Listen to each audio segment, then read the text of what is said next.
Video guys, इस video में आप लोग को एक अनबॉक्सिंग करके दिखाने वाला हूँ एक मास्ट एंड हार्बर का टी शर्ट।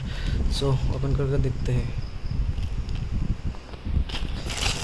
ये मेरा टी शर्ट, यहाँ पर है मास्ट एंड हार्बर का टैग।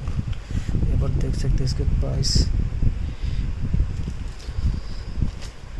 जो ये है colour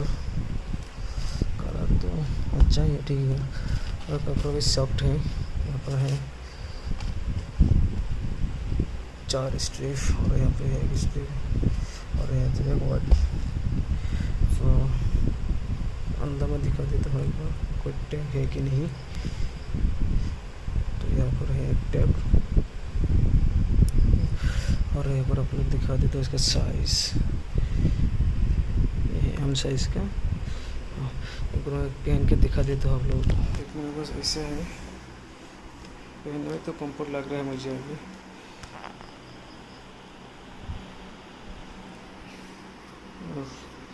So guys, that's it for this video. Thanks for watching. Bye bye.